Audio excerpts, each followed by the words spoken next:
बिस्मिल्लाहिर्रहमानिर्रहीम। मलिक अरसान शहजाद के साथ आप देख रहे हैं नाज़रीन। जैसा कि इस वक्त मैं मौजूद हूँ अब्दुल हकीम कॉलोनी की, ये लोकेशन हो जाती है मुस्तबे पंजाब रीजनल ऑफिस के बिल्कुल साथ वाली ये गली है। नाज़रीन, ये देख सकते हैं कि मेरे राजनपुर शहर की ये सूरत हाल है कि यहाँ पे 4 माह का अरसा गुजर गया है। जी कमिश्नर साहब, 4 माह का अरसा गुजर गया, मगर ये मेन रोड के आते जाते यहाँ से कई बार जो हमारी इंतजामिया है कई बार यहाँ से गुजरती है, मगर उनको नजर नहीं आता। हमारी इंतजामिया सिर्फ दफ्तरों की हद तक महदूद होकर बैठ गई है। और इसके अलावा कहा जा रहा है जी ये पब्लिक हेल्थ का इशू है और राजनपुर में कंस्ट्रक्शन का वर्क जारी है। मैं पूछता हूँ जनाब आला, 4 मंथ से ये चीज हुई पड़ी है और यहाँ पे क्या डेंगू नहीं हो रहा? क्या यहाँ से बीमारियां पैदा नहीं हो रही?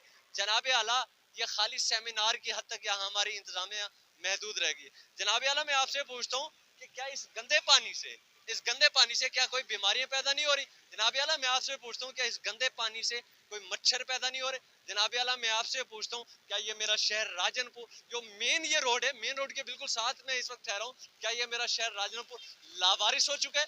पब्लिक हेल्थ की जानिब से कहा जाता है कि जी पूरे शहर की सेवरेज का इशू चल रहा है। दर हकीकत इस चीज का, इस सेवरेज से जो मेन होल यहाँ पे रोड पे खड़े हैं उससे कोई लेना देना नहीं। अगर यहाँ पे सफाई के इंतजाम किए जाए तो मैं कहता हूँ कि ये जो गंदा पानी ठहरा है ये गंदा पानी नहीं होगा। जनाब आला, मैं आपसे पूछता हूँ, कमिश्नर साहब मैं आपसे गुजारिश करता हूँ कि इस चीज पे जल्द से जल्द नोटिस लें ताकि आने वाले दिनों में कि हमारे शहर राजनपुर के अंदर कोई डेंगू का मरीज, कोई मलेरिया का मरीज ना हो जाए। मलिक अरसलान शहजाद, राजनपुर।